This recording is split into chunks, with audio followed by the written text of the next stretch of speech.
The morning had started like any other, quiet, unassuming and forgettable. There were no warning signs, no cryptic dreams or strange calls over the radio.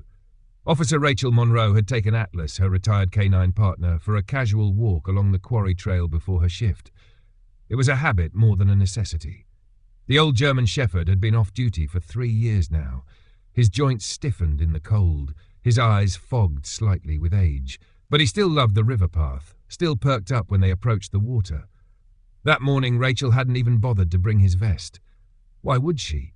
They weren't on patrol. She expected geese, maybe a jogger, maybe a coffee after. But routine shattered when Atlas froze mid-step. His ears lifted, tail stiffened like a taut wire. Rachel squinted at him, confused. "What is it, bud?" And then he bolted. "Atlas!"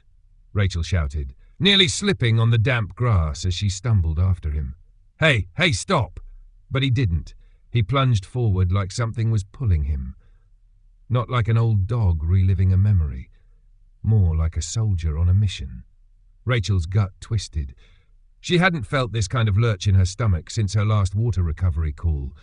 The one where they pulled a teenage boy out of the Columbia River. It wasn't the kind of thing you forgot. And the way Atlas moved now, it told her everything. This wasn't a game. This wasn't nostalgia. By the time she caught up to the riverbank, she saw him do something that turned her blood to ice. He dove, not a playful leap, not a misjudged slip. He swam with the kind of purpose she hadn't seen since training drills years ago. The Columbia was no lazy stream. It was wide, relentless. The current dragged with quiet violence.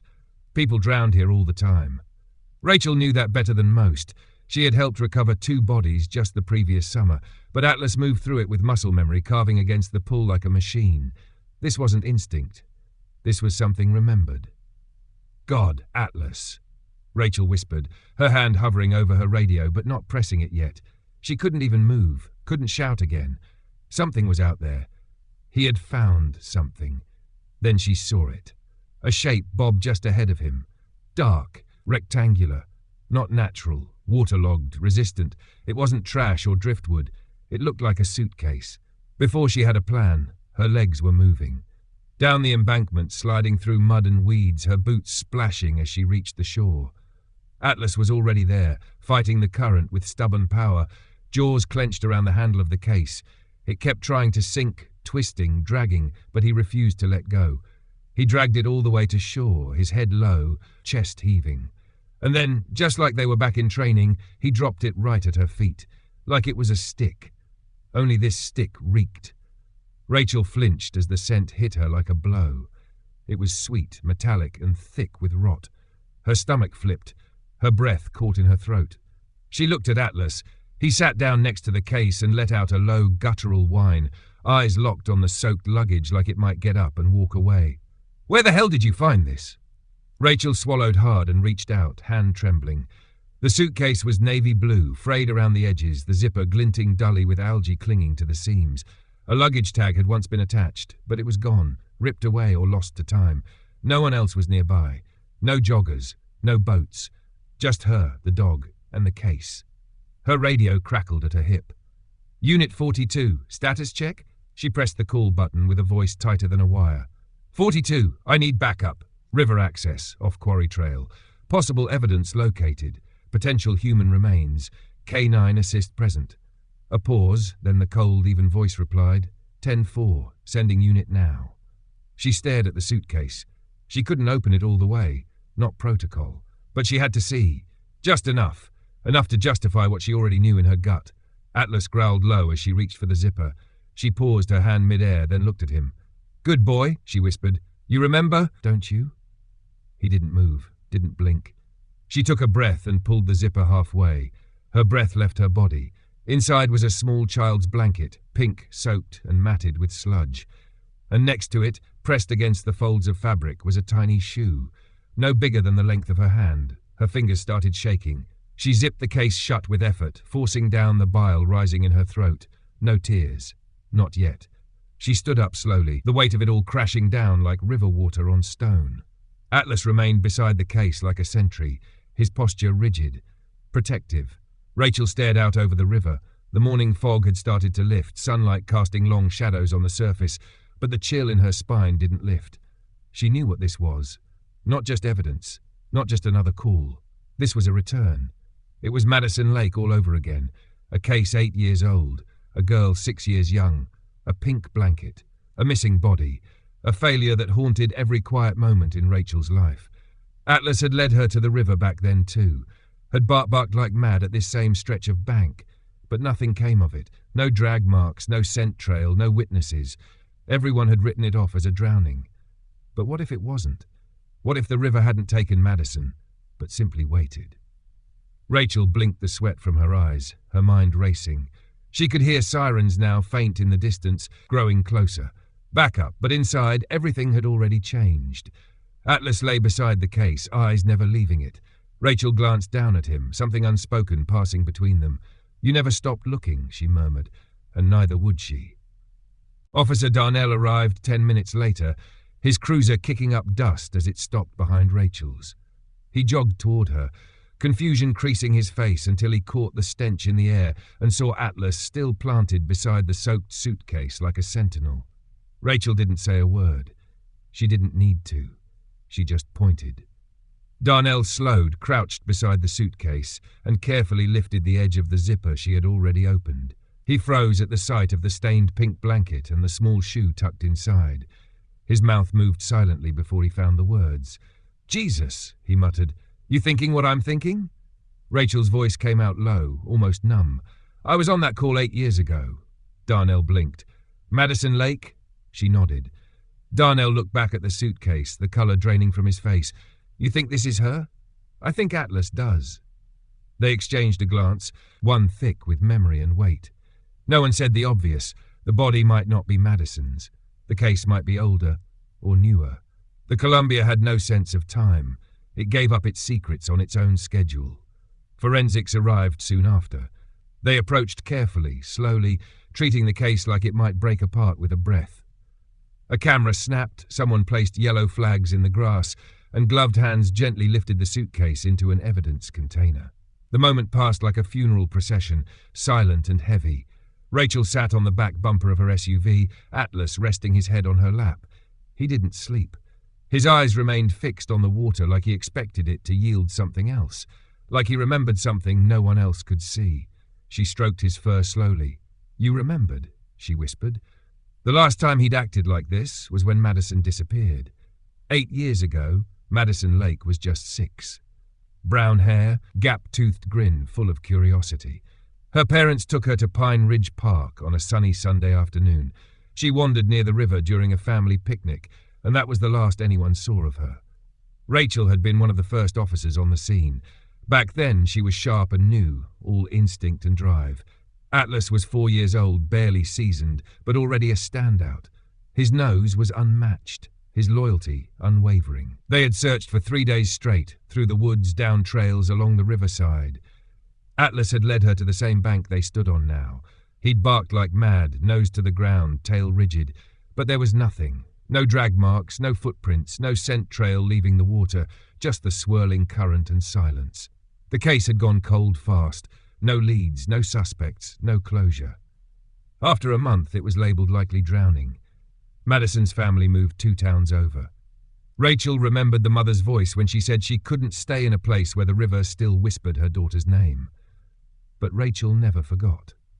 Apparently, neither did Atlas. Now, 8 years later, something had come back. A suitcase, a pink blanket, a shoe, and a dog who hadn't stopped searching. Her phone buzzed with an internal notification. The medical examiner had received the suitcase but wouldn't open it yet. Protocol demanded a team, child specialist, missing persons liaison, full documentation. Rachel understood, but she couldn't sit still. Back at the station, she paced the hallway outside the cold room like a caged tiger. Technically, she wasn't even on duty yet. She hadn't clocked in, but she couldn't walk away. Not now. Not with that image burned into her mind, the shoe, so tiny it barely fit in her palm. It matched what Madison was last seen wearing. Her gut told her this wasn't coincidence. It was a loop, a circle closing. But something wasn't right. Something offbeat in the rhythm. That night, in her small office lined with cluttered files and half-used notepads, she pulled down the cold case drawer. Madison's file was right at the top. Yellowed edges, coffee stain on the cover, pages worn from too much handling and not enough answers. She opened it, her fingers moving automatically, eyes scanning for the familiar, photos, park maps, missing person flyers. Each word felt heavier now, like they carried the weight of all those years. Then, slowly, she pulled out the rest of the files. 6 more. 6 missing children from a 10-mile radius around the Columbia River over the last 15 years. Some were labelled drownings.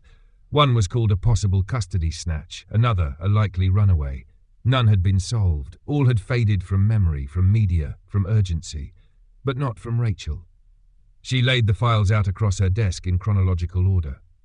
Different towns, different families, different officers, but all with one thing in common. They vanished near the river. She circled dates in red, highlighted names, connected locations on a printed map. Madison's disappearance hadn't been a singular tragedy. It might have been part of something bigger, something no one had dared to name. The suitcase found today? It wasn't a resolution. It was a beginning. Atlas sat at her feet, ears twitching every time she moved a paper. "You've been trying to tell me this whole time, haven't you?" she whispered. "I just didn't know how to listen." He didn't react.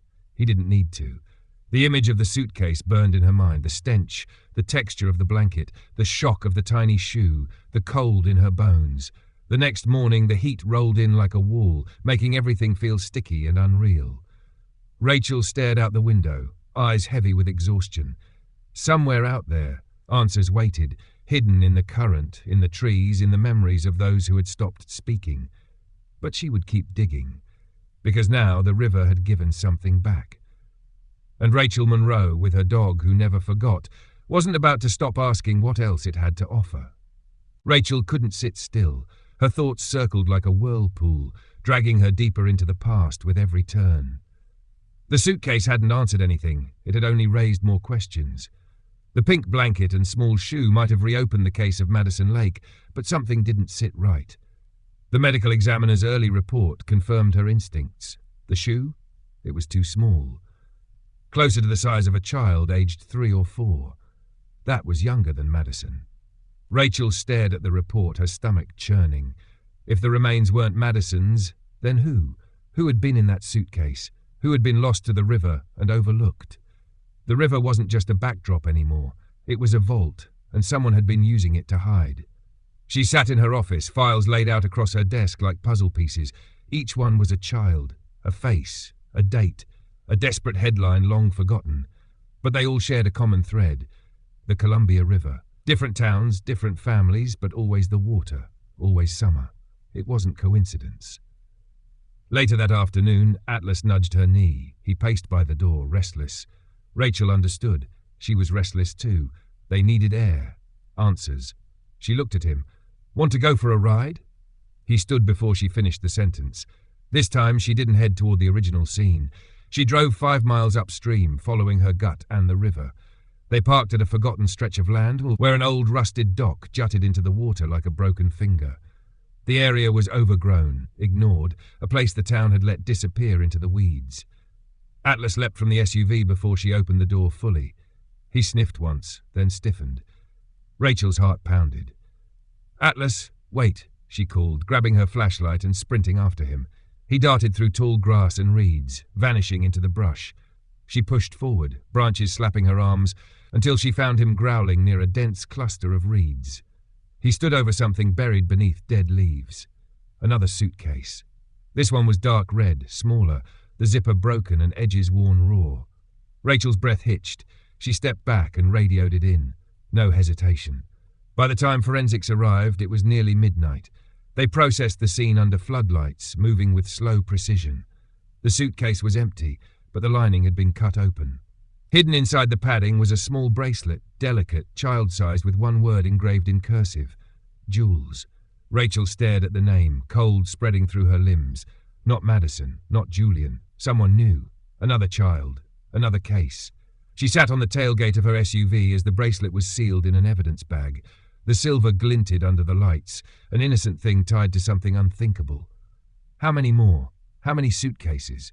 And how long had the river been swallowing them? Atlas laid beside her, eyes closed, chest rising and falling steadily. He wasn't finished. and neither was she. Back at the station, she dug deeper. The files from earlier, Madison, Julian, Levi, she reopened them all. She printed maps, timelines, cross-referenced dates. Every thread she could pull. She searched the database for child disappearances within a 100-mile radius of the Columbia River across the last 20 years. 12 unsolved cases. She narrowed the search, summer months only. 7 children between the ages of 3 and 6, all vanished during holidays or public events. Picnics, parades, community fairs, moments when distractions were high and vigilance low. Every case near water. This wasn't chance, it was design. She drew circles on the map, each one a point of loss, a park here, a boat ramp there, a dock swallowed by weeds. Slowly, those points began to form a shape. A pattern. Rachel's walls transformed into a collage of pain. Missing posters, crime scene photos, sketched maps, lists of names, dates, symbols. Thread linked them like a spider's web. She skipped dinner, skipped sleep. By the time the sun rose, her office looked like a crime documentary storyboard, chaotic to most, but clear to her. The connections were real. A knock interrupted her thoughts. It was Officer Gina Patel, Missing Persons Unit. She stepped into the office, blinking at the wall of evidence. "Whoa," she muttered. "You're going full True Detective in here." Rachel gave a tired half smile. "Feels like someone has to." Patel crossed her arms, studying the center photo. A sketch from 2009, hand-drawn by a witness after a riverside baptism. A man, mid-aged, sunglasses, fishing hat, thick beard. "Where's this from?" she asked. "Case out of Umatilla. Girl named Sierra, 5 years old. Vanished during a church event." Patel looked closer. "That looks like the guy from your fishing vest reports." Rachel nodded. Same posture, same features, same presence, just always in the background, never the focus. She reached for another photo, grainy, taken in 2012 at the Willow Creek boat launch. A different child. Another river location, same man, same vest. "This guy's been out there for decades," Rachel said, hiding in plain sight. "We kept blaming the river, but it wasn't the water. It was him. He used it." Patel stared at the board, her face pale. This is big." "No," Rachel said quietly. "This is everything." Later that night, she took Atlas out to the field behind her home. Stars sparkled overhead, dim but present. The air was thick with summer humidity, but still. She sat on the grass, Atlas settling beside her. "You remember them, don't you?" she whispered. "You knew where to look, not just today, all those years ago." He didn't respond, but he didn't need to. His eyes met hers, steady and full of fire. Rachel returned inside, brain still racing. She logged into the cold case system again, this time with a new search filter. Not names, not locations, dogs, specifically any K9-related reports, growls, alerts, incidents near the river during community events. She found one from 2012 that stopped her heart. A German shepherd assigned to perimeter detail at the Pendleton Fireworks Festival growled repeatedly at an unidentified male near vendor booths. The man wearing fishing gear claimed to be a guide. Had no ID. Left when questioned. No further incident. Rachel closed her eyes. It had been Atlas. He had tried to warn them, and no one had listened. Now she was listening. She printed the report, tacked it to the wall. Then she reached for the map, her finger tracing the river's winding path, landing on one final dot, a small church just outside Umatilla. It had been closed for years, but something told her that whatever had started all this had started there. Rachel's computer screen glowed faintly in the dim light of her office. She stared at the image of the old church, Rivers of Mercy, Umatilla. Closed since 2015, ownership transferred to a private buyer in 2017. No public records on who bought it, just a note in the zoning files. Private transfer, no congregation, no services. She called the Umatilla zoning office. A woman named Louise answered, her voice worn and steady like an old desk drawer. "Rivers of Mercy." Louise echoed, "Oh, that place has been empty for years. Nobody's gone near it since the congregation left. Do you have a record of who owns it now?" Rachel asked, trying to keep her voice neutral. A few clicks. Then a pause. "Yeah, Leonard Fry. Bought it April 2017. Never gave us trouble. Quiet type. Retired chaplain, says here." Rachel's blood turned cold. "Chaplain? Military?" "Nope," Louise replied casually. "Prison." Rachel sat back in her chair, staring through the blinds like she might see through the past. A prison chaplain. Bought an abandoned church by the river, right between two confirmed disappearance sites. Off the radar, isolated, no public access, and no one ever asked why. She called Patel immediately. "Do we have anything on a Leonard Fry?" There was a short delay as Patel pulled records. Retired, mid-70s, no prior offences, lives in Umatilla, 8 years now. Spent 2 decades at the Oregon State Penitentiary. No spouse, no kids. Neighbours? Nothing strange, keeps to himself, brings canned food to the pantry, classic old loner profile. Rachel's voice dropped. "I want eyes on the Rivers of Mercy property, quiet surveillance, no pressure. You think he's the guy?" "I think he's either the guy or the key to the guy." That afternoon, Rachel loaded Atlas into her SUV and headed toward Umatilla. She didn't request backup. She told herself it was just reconnaissance, just a drive. But she wore her badge and her weapon. The road hugged the Columbia as she drove, the water beside her gleaming under the July sun. Atlas lay in the back, silent but alert, ears twitching, eyes following every shift of the landscape. He knew they were heading towards something that mattered. Rachel turned off the main road and onto a gravel path, weeds brushing the sides of the SUV. The church came into view like a ghost, faded paint, a cracked sign that read "Rivers of Mercy, all welcome." The roof looked recently repaired, just as Louise had said, but the air around it was still, staged, no cars, no smoke, no sound. Rachel parked a few yards away and stepped out. Atlas leapt down beside her, his body tense. "Mr. Frey?" she called out. "Umatilla PD, just looking to ask a few questions." No response. She walked slowly toward the locked gate, hand resting near her holster. Atlas sniffed the air, then pulled toward the side of the building. Something caught Rachel's eye. An old wheelbarrow, half buried in weeds. Inside it, a fishing vest. She froze, not just any vest, the same kind that had background photos, the same kind described in witness sketches across 2 decades. She radioed. "Dispatch, Unit 42, requesting backup, abandoned church property, Rivers of Mercy, outskirts of Umatilla. Possible link to cold cases, will hold perimeter. Copy that. Units en route, ETA 22 minutes. Too long. Atlas let out a low whine, then started pulling again, toward the back of the building. "Heel," Rachel whispered, but he didn't stop. She followed. Behind the church, tucked between ivy-covered boards, was a cellar door, padlocked.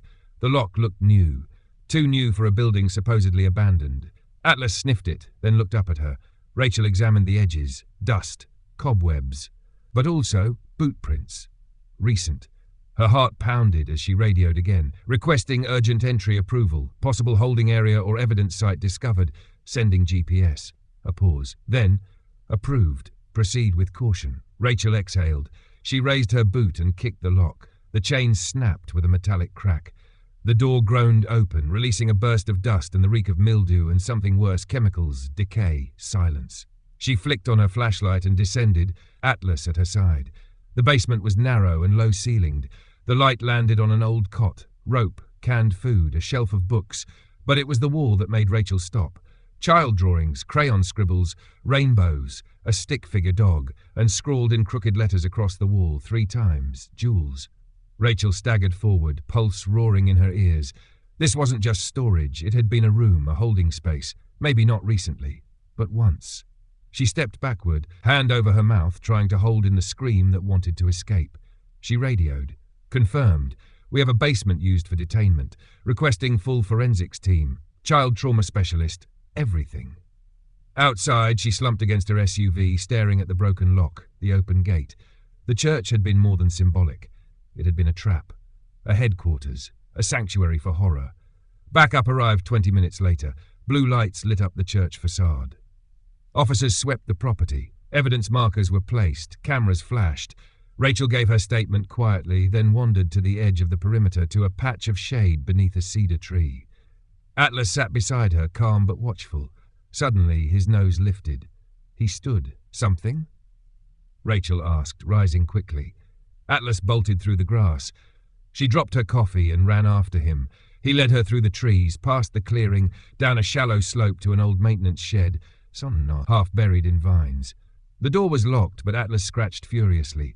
Rachel kicked it open. The smell of old wood and rust spilled out, but Atlas ignored it. He ran straight to a metal crate in the corner, pawing at it. Inside were spiral-bound notebooks, 11 of them, bound in rubber bands. Rachel picked one up and flipped through. Each page was a log, dates, locations, codes, always a single letter or initials. RJMS. She turned to the last page. A final note, cleansed in the river, all accounted for, all returned to silence. Her hands shook. Back at the station, forensics scanned every page, cross-referenced the logs, 5 matched confirmed missing persons cases. But the handwriting? It didn't belong to Leonard Fry. The style was different. The pressure, the rhythm. Frey had signed public documents for years. The match wasn't even close. Rachel paced her office, pen clenched in her fist. Frey might have bought the church. No, but the man who kept these logs, he was someone else. Patel leaned against the wall. You think Frey let someone else use the property? I think he didn't ask questions. Rachel looked at the board behind her. The maps, the photos, the names. I think someone in this town, she said, her voice like stone, knew damn well what was going on, and had let it happen. The air in the diner smelled of grease, burnt coffee and something older, memory. Rachel slid into a cracked red booth seat and waited. The man behind the counter moved slowly, like time hadn't mattered to him in years. Marcus Slim Ditt, Vietnam vet, local handyman, gossip, people said, but Rachel knew better. Slim remembered everything. She ordered a black coffee, no cream, no sugar. After a few sips, she leaned forward. Slim, she said quietly, you ever remember a guy hanging around the river back in the 2000s? Kept to himself, fishing gear, beard, maybe sat in the back of church socials. Slim didn't answer immediately. He finished wiping the counter, placed the rag down, then finally looked at her. You talking about the fella used to volunteer at the food pantry? Real quiet? Rachel nodded once. Slim leaned closer. Wore that same vest all year long. Kids said he smelled like gasoline. Didn't say much. Sat with the pastors sometimes, but never spoke. You ever catch his name? Slim shrugged. Everyone just called him Pastor J. Don't think he was a real pastor, though. Rachel's pulse spiked. You ever see him with kids? Slim's brow furrowed, then he nodded slowly. Once, little girl, curly hair, 4 or 5 maybe, wasn't his. She kept looking around like she was lost. Where was this? He thought for a moment. Summer fair, 09, I think. Rachel dropped a few bills on the table and left without finishing her coffee. Back at the evidence room, she pulled the file. Julia Fields, age 5. Disappeared from the Pendleton Fairgrounds in 2009. Witnesses said she was last seen near the vendor booths. No confirmed sightings, no suspects. Rachel opened the bag from the second suitcase again. Inside the bracelet. Jewels etched into silver. It wasn't a nickname anymore. It was a name. Julia Fields had worn it. And now she was another name in the river's silence. The logs from the crate made more sense now. RJMS. Rachel, Julia, Madison, Sierra. Initials. Victims. Rachel stared at the notebook until the letters blurred. There was no denying it anymore. Someone had used that church basement to hold children. For how long, no one knew. But it had happened, and the names were real. The next morning, Atlas led them to a location, half a mile upriver from the church, hidden behind dense brambles, an old concrete culvert, half collapsed and damp with rot. Inside, they found another suitcase. This one was sealed in black plastic. Forensics handled it with surgical precision. When they finally opened it, the smell rolled out like a storm cloud. No body, just a dress, a rusted charm necklace, and a child's drawing, waterlogged but legible. A sun, a stick-figure dog, and in bright pink crayon, my name Jules. Rachel stood silently as they catalogued the evidence. The town began to buzz, rumours swirling like dust in dry wind. Local reporters caught the scent of something serious, but the department gave them nothing. Just the phrase, active investigation. But that didn't stop the theories. Some whispered of cults, others said trafficking, a few blamed the river itself as if it had a mind. But Rachel knew better. It wasn't the river, it was a man, and he was still out there. That night, Rachel sat on her porch, coffee in hand, Atlas lying at her feet. She watched the sky dim. The fields across her yard looked peaceful. Beyond them, the tree line and the river waited in the distance like a secret. Somewhere out there, the man who had written those logs, kept those children and buried them in silence was still walking free. He could be anyone. A neighbour, a teacher, a man she passed in the grocery store every week. But he'd made one mistake. He let Julia leave behind her name, and now Rachel had a trail. She logged into the database again, this time looking for patterns not in the victims but in the terrain. She noted landowners, event coordinators, seasonal fair workers, One name emerged from the data like a dark thread woven through them all. John Marshall, retired county fair coordinator, owned the stretch of land marked Oak Ridge along the Columbia, unremarkable and forgotten. He was 72, widowed, no priors, lived alone in a rusted Airstream trailer deep in pine woods. And he matched every composite sketch from the last 20 years. Rachel's fingers trembled as she highlighted the entry in the Whisper Network logbook. MJ 6th July Oak Ridge retired booth. A place, a month, an age, all of it lined up. Early the next morning, Rachel parked her cruiser off Oak Ridge Lane, a gravel dead end bordering the river on one side and old farmland on the other. No tourists came here. Most locals didn't even remember it existed. Atlas sat alert in the passenger seat, eyes locked on the trailhead. Rachel checked her sidearm, then stepped out. The air was thick with river mist and quiet. Not peaceful quiet, deliberate, watching. She whispered to Atlas, "Ready?" He didn't wait for permission. He stepped ahead. They moved slowly, her boots crunching softly against the damp underbrush. The trail opened up into a clearing, and there it was, the trailer, weathered, fenced with junk, and in front a man sat in a plastic chair sipping from a dented thermos. He didn't flinch. "I figured you'd come," he said, eyes sliding to Atlas. "Dog's the only one who ever remembered." Rachel's breath caught. "You knew we were coming?"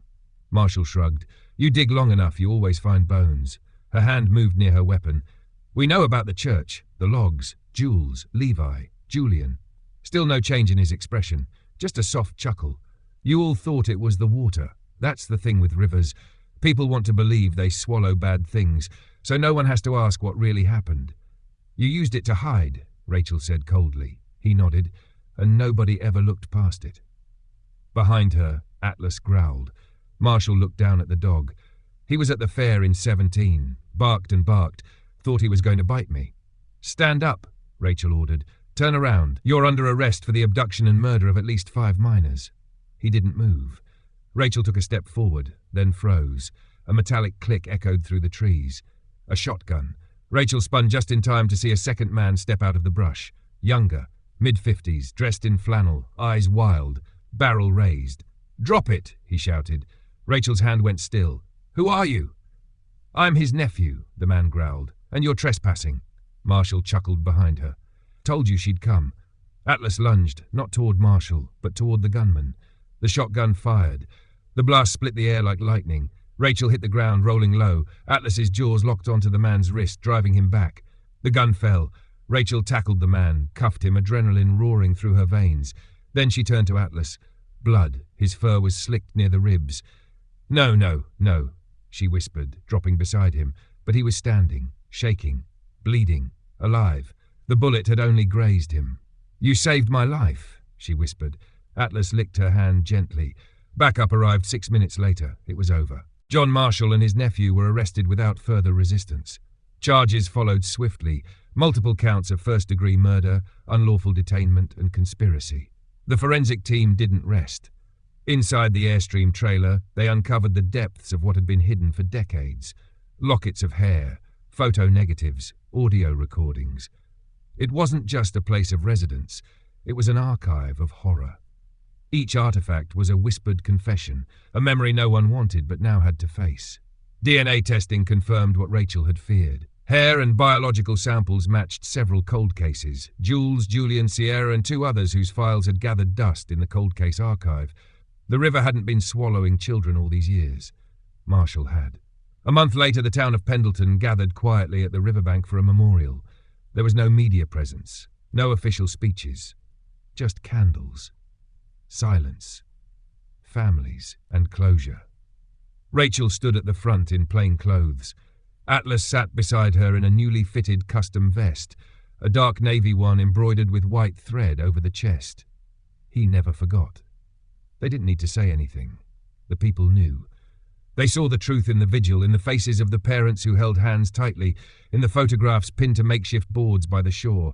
Some cried, some just stared at the water. But for the first time in years, peace had returned, not because the river had changed, but because the truth had risen from it. Rachel looked down at Atlas. His muzzle had greyed. His movements were slower, each step carrying the weight of years in the field, of memories that never left. But in his eyes, fire. clarity, determination. He leaned gently into her leg and she whispered, "You knew before any of us." He didn't need to answer. He never did. In the days that followed, people began showing up at the station not with questions, but with thanks. Parents came to shake Rachel's hand. Children left drawings taped to the front doors of the precinct, stick figures of Rachel with her badge and Atlas with his vest. One child dropped off a huge plastic bag labelled Hero Snacks, full of treats for Atlas. The mayor issued a commendation for extraordinary service, perseverance and bravery in the face of a silent terror. Rachel accepted it, but she didn't care about the headlines, not the interviews, not the televised gratitude. All that mattered was the river was quiet now, and not because it was peaceful, because the monsters were gone. Back in her office, Rachel continued piecing together the final threads. The notebooks had been analysed, the initials matched to confirmed cases. But what remained terrifying was the scale. There were still codes they hadn't deciphered, names they hadn't matched. Marshall never confessed to everything. He never apologised, and his nephew, silent, bitter and loyal to the end, refused to speak. But they didn't need words. The evidence spoke loud enough. One morning, while organising the last of the scanned logs, Rachel froze. The initials JF appeared not just once, twice, but repeatedly, cross-referenced against Julia Fields, yes, but alongside others, some that hadn't been identified. She ran the dates again. Locations. One pattern stuck out. 2 locations, both used as disposal sites, had traces of movement after the supposed end of the killing timeline. One as recent as the week before Atlas found the first suitcase. The implication was chilling. Someone else might have known. Someone else might have helped. Or worse, someone else might still be out there. Rachel sat with the idea for hours, staring at the board now crowded with photographs, maps and lines drawn in red thread. The truth had surfaced, but maybe not all of it. Maybe the monster they'd caught had been part of something deeper. Maybe others had closed their eyes, had kept their mouths shut for years. Maybe the river wasn't done talking. That night she and Atlas sat on the porch again. The sun had just dipped beneath the tree line, leaving the world in amber shadow. She sipped her coffee slowly, watching the sky fade from gold to deep purple. "Where do we go from here, boy?" she asked quietly. Atlas shifted beside her. He rested his chin on her foot, a soft sigh escaping as his body relaxed for the first time in weeks. Rachel looked at the woods beyond the yard, the silent trees swaying in a breeze that carried the scent of pine and something distant. Somewhere out there, someone was listening, watching. She didn't believe in paranoia, she believed in patterns, and she wasn't done yet. The next day, the Old Rivers of Mercy Church was officially condemned. Crime scene tape still fluttered in the wind, but now it was joined by wooden boards, steel locks, and a new warning sign, "Do not enter, federal investigation ongoing." Beneath that, a smaller plaque had been added by the community. It read, "In memory of those who were lost, and the ones who never stopped searching." Rachel drove past it on her way home and didn't slow down. There were other things to look into now, property records, unexplored trails along the river, names from donation lists and food banks, volunteers who came and went. It wouldn't be over just because the headlines stopped. In her office, she created a new folder. Handwritten label. River Ghosts. Inside, she placed her first note. "The river holds memories, but we do too." Atlas slept under her desk as she worked. Occasionally he would lift his head, glance at the door, then settle again. There was peace in his rhythm now, but not finality. He, like Rachel, understood that justice wasn't a single event. It was a promise. The following weekend, a little girl came into the precinct holding her father's hand. She walked straight to Rachel and shyly extended a drawing. Rachel knelt down to take it. It showed a brown-haired girl hugging a big dog. The girl's shirt had the name Jules written in crayon. Rachel blinked. "Where'd you get this?" The girl just smiled. "My sister said to give it to you." Rachel's breath caught. "Your sister?" The father looked confused. "She's our only child." Rachel glanced at the drawing again. A detail stood out, something no one had known except her, Atlas, and the forensics team. The dog's collar in the picture had a small silver tag. It read Oak Ridge. Rachel looked toward Atlas. He was already standing, ears perked, eyes sharp. The river hadn't spoken its last name, and neither had they.